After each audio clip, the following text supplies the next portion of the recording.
Bienvenidos de nuevo al canal Crime Crónicas. A continuación, vamos a conocer un caso ocurrido en Barcelona.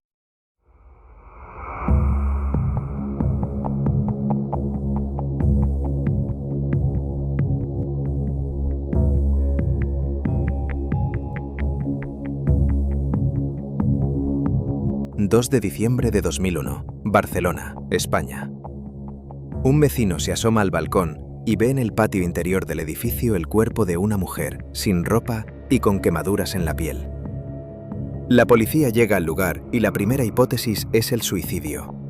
Pero apenas unas horas antes, esa mujer había salido de su casa deprisa y nadie volvió a verla en todo el fin de semana. ¿Qué pasó realmente durante ese tiempo?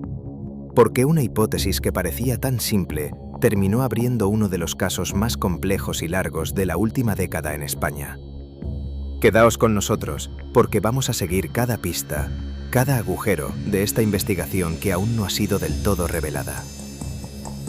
El cuerpo de una joven de 27 años apareciendo desnudo en el patio interior de un edificio de Sabadell. Al principio, algunos quisieron verlo como un suicidio, pero había demasiadas cosas que no encajaban. Su cuerpo tenía quemaduras, su ropa estaba en la azotea, había cerillas. Y en su sangre apareció una cantidad enorme de benzodiazepinas, suficiente para dejarla prácticamente inconsciente. Entonces la pregunta dejó de ser ¿por qué Elena había caído desde aquella terraza? La verdadera pregunta era quién la había dormido, quién la había subido hasta allí y quién la había lanzado al vacío. Para entender esta historia hay que viajar a Cataluña, al año 2001. Elena Jubany era una joven de 27 años, nacida en Mataró, inteligente, responsable, vinculada al mundo de la cultura y con una vida aparentemente tranquila. Había estudiado periodismo, le gustaba escribir, trabajaba como bibliotecaria y también participaba en actividades de cuentacuentos.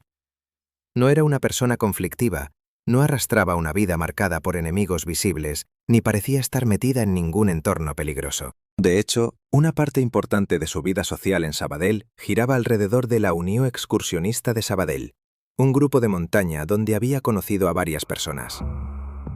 Para cualquiera que mirara desde fuera, Elena era simplemente una chica joven intentando construir su vida. Trabajo, lectura, amistades, excursiones, rutinas, planes familiares. Pero en septiembre de 2001 ocurrió algo extraño. Un día, al abrir la puerta de su casa, Elena encontró una cesta en el felpudo. Dentro había una botella de horchata, una bebida que le gustaba mucho, algunos dulces y una nota escrita a mano. El mensaje parecía tener tono de broma. Decía algo parecido a que habían pasado por allí, que esperaban que disfrutara lo que le habían dejado y que pronto sabría quiénes eran.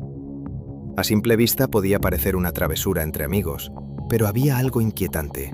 La persona o personas que dejaron aquella cesta sabían dónde vivía Elena y sabían que le gustaba. Ella no le dio demasiada importancia. Tal vez pensó que alguien del grupo excursionista estaba jugando con ella.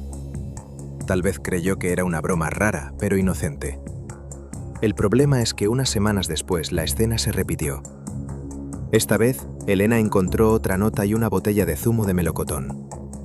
El mensaje volvía a estar escrito con un tono de juego. Hablaba de una tercera parte de la broma, de revelar el misterio, de coincidir de nuevo en una excursión, de buscar un lugar bueno, bonito y barato para estudiar inglés. Todo estaba construido para que pareciera una broma privada, algo nacido dentro de su círculo social. Y Elena mordió el anzuelo. Se llevó el zumo al trabajo y lo bebió. Poco después empezó a sentirse mal, muy mal. No era una simple molestia de estómago. Le pesaban los párpados, le costaba mantenerse despierta, se sentía débil, desorientada, incapaz de seguir trabajando con normalidad. Sus compañeros se preocuparon. Ella acabó volviendo a casa con ayuda de unos conocidos, tan dormida y debilitada que prácticamente no podía reaccionar. Al día siguiente, al despertar, no recordaba bien lo ocurrido. Tenía la mente borrosa, como si le hubieran arrancado una parte de la memoria. Pero hizo algo muy importante. No tiró el zumo. Lo mandó a analizar, y el resultado fue alarmante. Aquel zumo contenía benzodiazepinas, una sustancia con efectos sedantes que podía dejar a una persona dormida, vulnerable y sin memoria clara de lo ocurrido. En ese momento Elena ya sabía que aquella supuesta broma no era una broma. Alguien la había drogado. Y aún así, lo peor todavía no había ocurrido. El viernes 30 de noviembre de 2001, Elena desapareció de su rutina. Esa mañana estaba en su casa, como tantas otras veces. Trabajaba, escribía, atendía llamadas, preparaba sus cosas. Pero en algún momento recibió una llamada telefónica. Después de esa llamada todo cambia. Elena salió de casa de una forma que parecía indicar que solo iba a bajar un momento o hacer algo rápido. Dejó su chaqueta, dejó cosas a medio hacer, dejó señales de una vida interrumpida de golpe. Era diciembre en Cataluña, hacía frío, y ella no parecía preparada para irse lejos. Pero no volvió. No fue a trabajar, no acudió a sus compromisos, no apareció para comer con su padre. Su teléfono dejó de dar respuestas. Al principio su familia intentó mantener la calma. A veces alguien se retrasa, a veces se queda sin batería, a veces ocurre un malentendido. Pero las horas pasaron y el silencio se volvió demasiado extraño. Su padre, Joan Jubán, empezó a llamar, a preguntar, a buscar. Nadie sabía dónde estaba Elena. Cuando finalmente fue a denunciar su desaparición, la policía ya tenía sobre la mesa un caso que todavía no había podido identificar. Un día antes, el 2 de diciembre, un vecino de un edificio de Sabadell se había asomado al patio interior y había visto una imagen imposible de olvidar: el cuerpo desnudo de una joven en el suelo. Al principio la escena podía parecer un suicidio. La policía subió a la azotea y encontró ropa de mujer, algunas prendas aparentemente dobladas, cerillas cerca del borde y señales compatibles con una caída. Pero enseguida aparecieron las dudas. Si una persona salta voluntariamente desde una terraza, normalmente el cuerpo cae con cierta distancia respecto al edificio.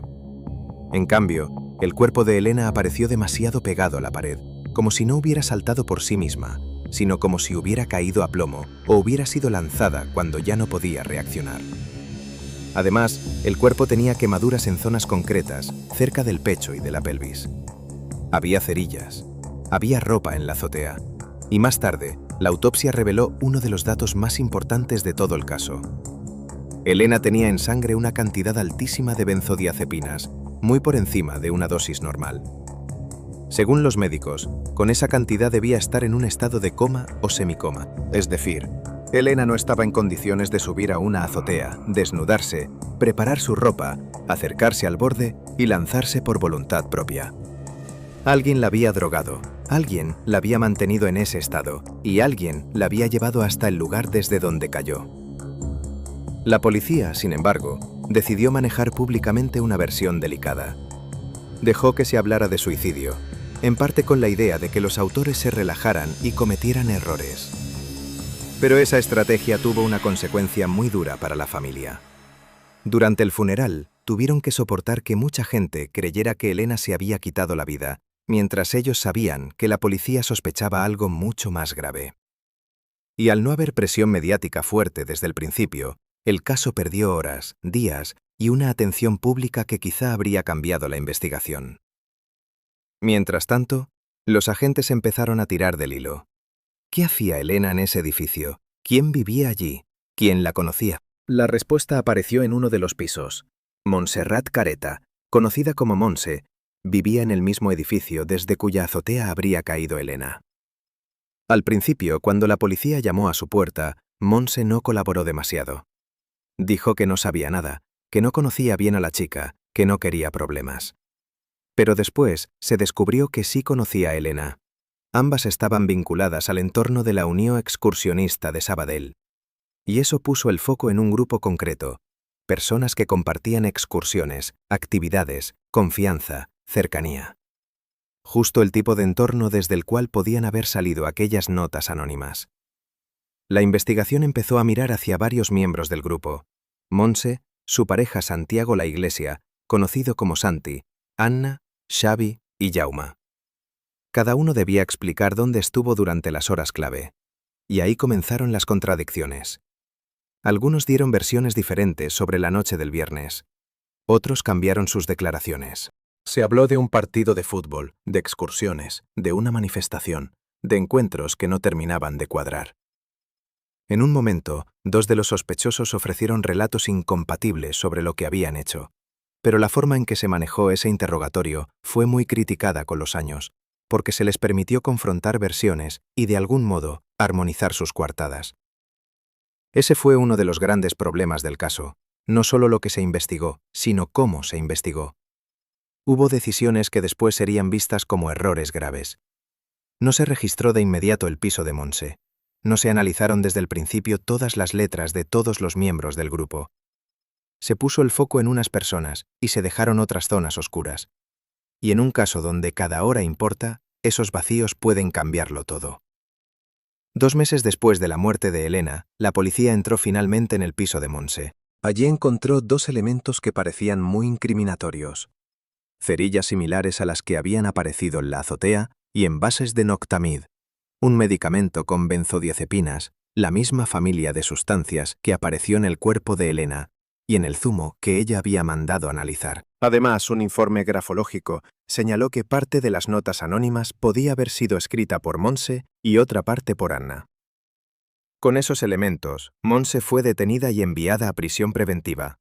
Anna también fue investigada. Pero el caso seguía teniendo un problema enorme. ¿Podía Montse haberlo hecho sola? Elena estaba drogada, inconsciente o casi inconsciente. Para llevar un cuerpo desde un piso hasta la azotea, subir escaleras, levantarlo por encima de una barandilla y lanzarlo al vacío, hacía falta fuerza. Mucha fuerza. Los expertos consideraron muy difícil que una mujer de complexión pequeña, con problemas de espalda, pudiera hacerlo sin ayuda. Entonces, si Montse participó, ¿quién la ayudó? ¿Por qué el novio de Montse, Santi, que según algunas personas frecuentaba o incluso vivía en ese piso, no fue investigado con la misma intensidad desde el principio? ¿Por qué cuando la policía entró en la vivienda fue él quien abrió la puerta, pero no fue detenido en ese momento? Estas preguntas se volvieron cada vez más importantes con el paso de los años. Dentro de prisión, Montse siempre defendió su inocencia. Escribió cartas, sostuvo que no había matado a Elena y, según su familia, estaba atrapada en una situación insoportable. La policía y el juez querían saber si alguien la había ayudado, pero Montse no dio esa respuesta. El 7 de mayo de 2002 fue hallada muerta en su celda. Su muerte cerró una puerta fundamental. Si ella sabía algo, se lo llevó a la tumba. Y a partir de ahí, el caso empezó a desmoronarse. Anna fue puesta en libertad. La solidez de las pruebas grafológicas empezó a ser cuestionada con nuevos informes. La hipótesis contra Montse perdió fuerza, pero el daño ya era irreversible. Había una víctima asesinada y una sospechosa muerta. Y aún así, nadie sabía con certeza qué había ocurrido. En 2005, la causa terminó archivándose por falta de pruebas suficientes. Durante años, el caso de Elena Jubain quedó como un rompecabezas mal cerrado. Una historia con demasiados indicios, demasiadas contradicciones y demasiadas decisiones cuestionables. Pero no desapareció del todo. Su familia siguió buscando respuestas. La familia de Montse también defendió que ella no había sido la asesina y que quizá había sido usada como cabeza de turco.